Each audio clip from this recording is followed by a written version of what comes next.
Buenas tardes, somos el equipo número 1, yo soy su servidor Sino Arturo Evia Campos, y en esta sesión les explicaremos el tema de longitud de arco. Mi equipo es el siguiente.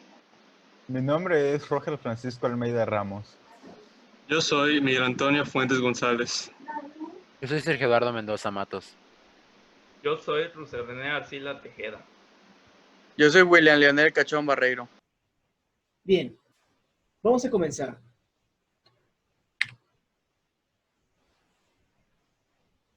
Vamos a hablar un poco del tema. Nosotros hemos utilizado las integrales definidas para encontrar áreas desde hace mucho tiempo. Pero ahora podremos ver el uso de las integrales para poder calcular la longitud de arco. Vamos a hablar un poco de historia. Históricamente es difícil determinar la longitud de los segmentos irregulares. Se utilizaron varios métodos para curvas específicas. Al momento de que el cálculo fue introducido a la mesa para la humanidad, trajo consigo la fórmula general para poder obtener las soluciones cerradas para casos en específico. La longitud de arco en general. Le llamamos longitud de arco de una curva. Usualmente medimos la longitud con una línea recta, pero las curvas también tienen longitud. Un ejemplo muy simple. Un ejemplo muy familiar es la circunferencia de un círculo de radio r, cuya longitud es 2πr. En palabras simples, la longitud de arco es la distancia que hay desde el punto inicial de uno de sus extremos hacia el punto final de otro extremo. Para poder hallar la longitud de arco hay que tener algunos conocimientos previos. Bueno, pues empezamos con uno de los conceptos principales para entender el tema, y este es el cálculo diferencial.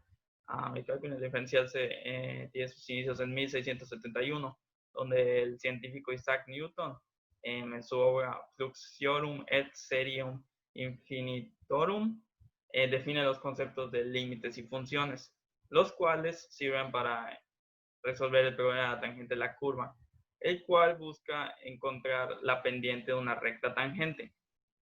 Esto se logra con la fórmula general, la cual pues seguimos usando hasta el día de hoy y podemos verla en la presentación. Ahora vamos al cálculo integral.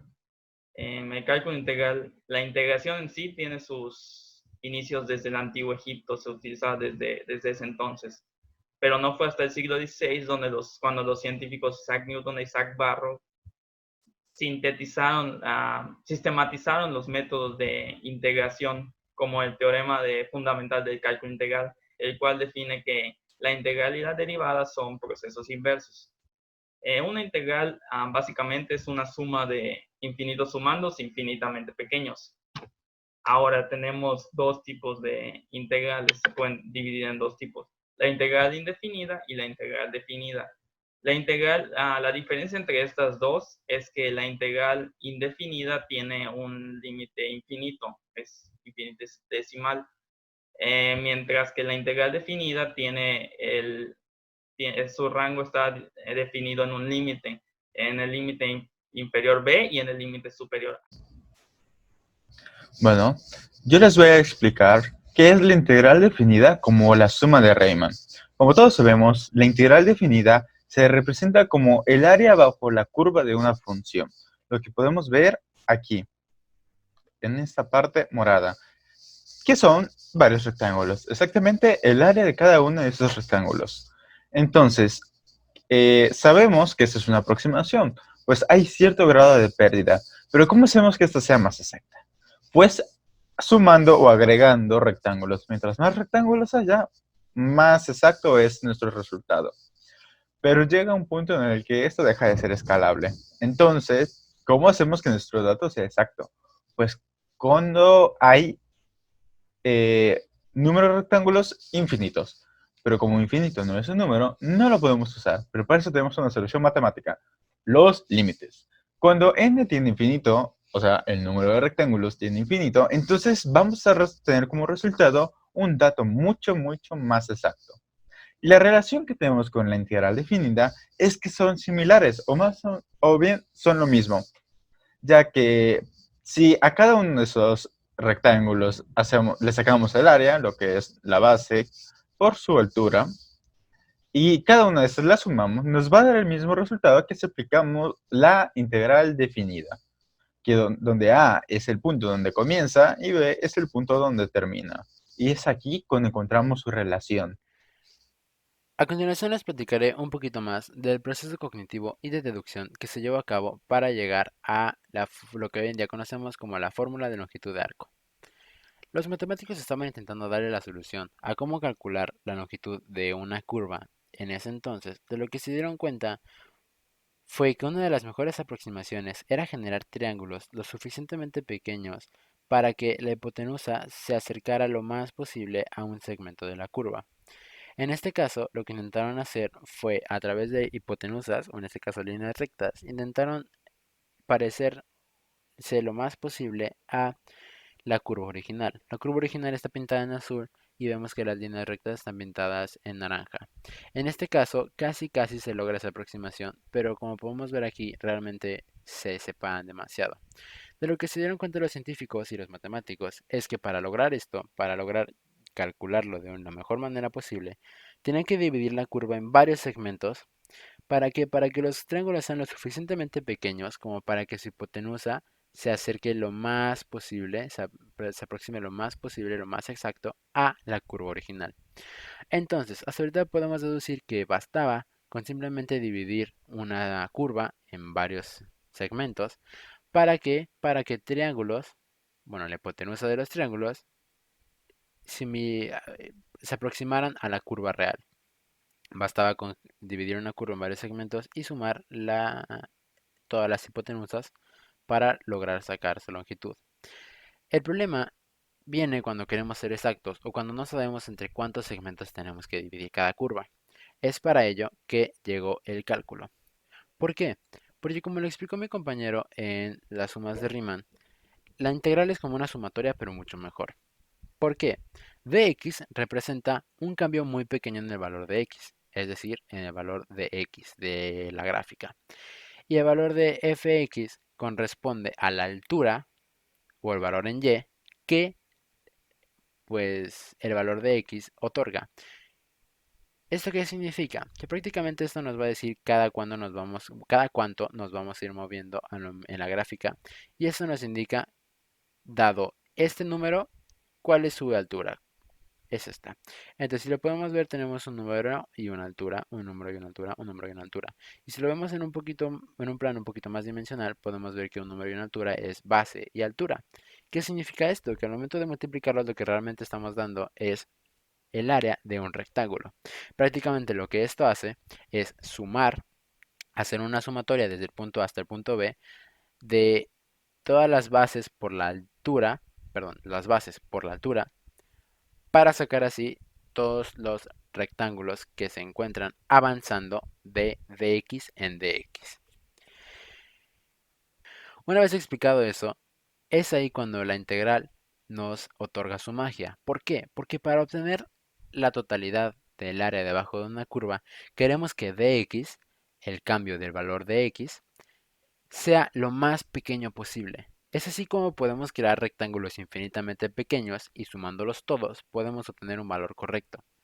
Es ahí donde la integral nos ayuda, porque la integral no solo suma los valores de una función f de x, lo que realmente hace es considerar que el límite de dicha suma de dx tiende a ser cero, como lo explicaron anteriormente en las sumas de Riemann, lo que significa que la base de nuestros segmentos de igual forma tienden a ser cero, reduciendo así su longitud en la mayor medida posible, aumentando la cantidad de segmentos en la mayor medida posible, sin tener que hacer sumatorias excesivamente grandes, obteniendo así una respuesta más exacta. Esto lo que nos permite hacer es prácticamente llegar a esto.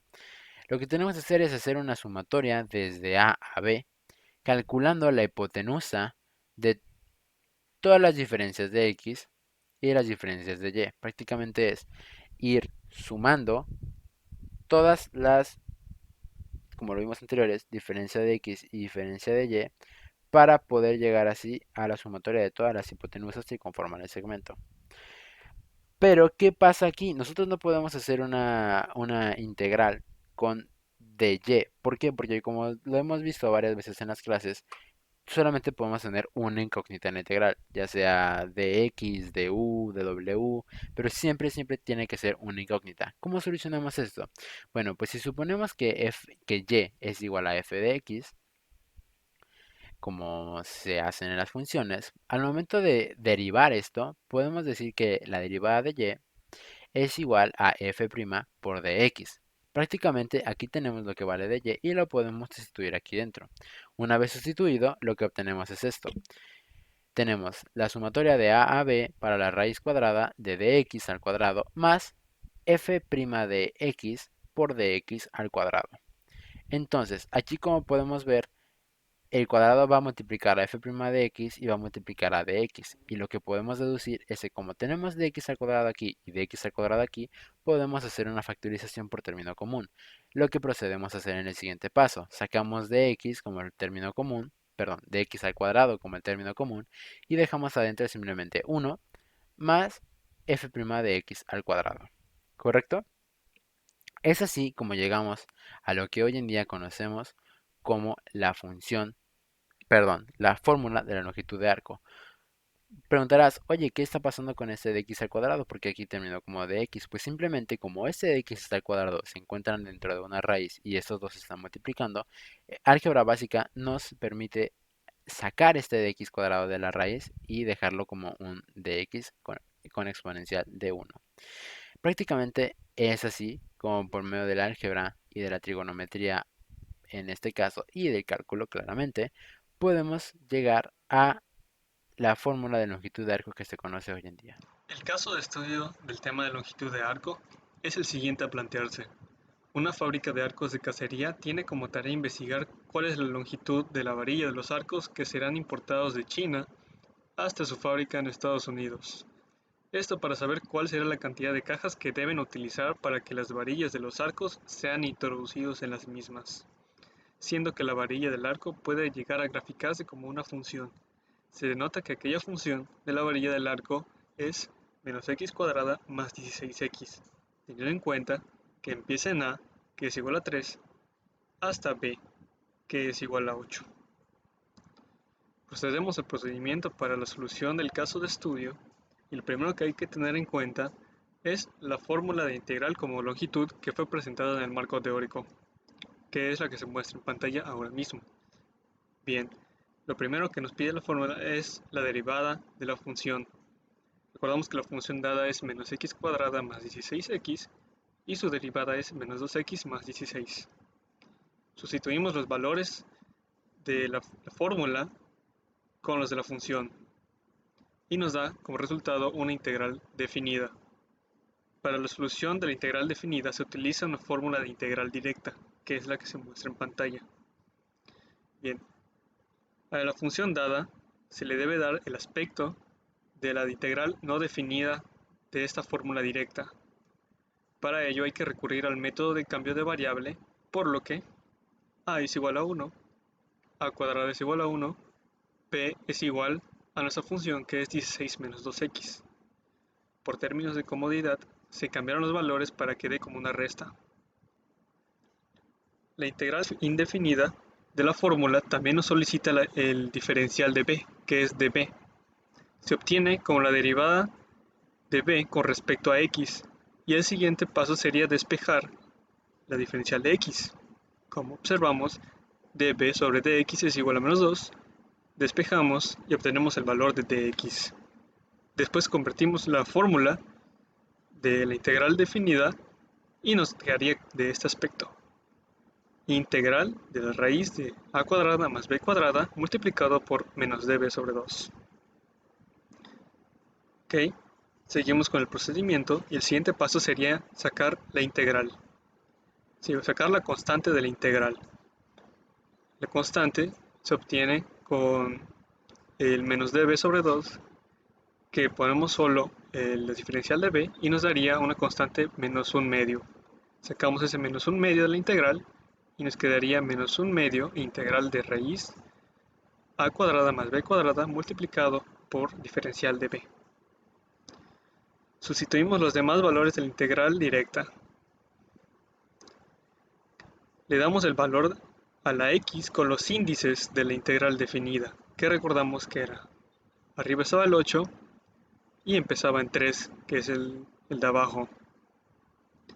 Finalmente, calculamos la longitud con la resta de función de b y función de a, y multiplicamos el resultado por la constante que se sacó en los pasos anteriores. El resultado que nos da es que la longitud sería 25.874245.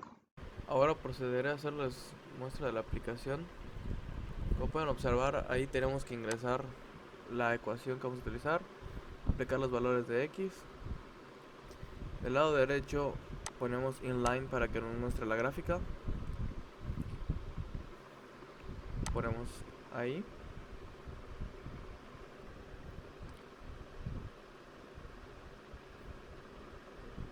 Como pueden observar, nos muestran la ecuación paso por paso de cómo resolverla, la gráfica.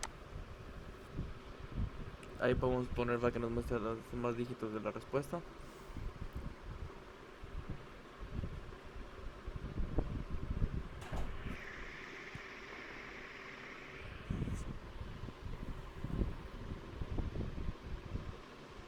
Ahí está el resultado.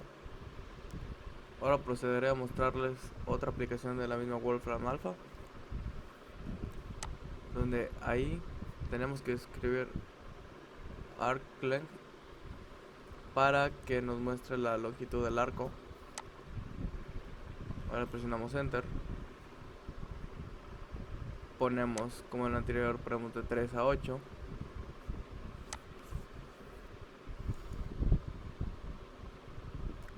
Apretamos ese botón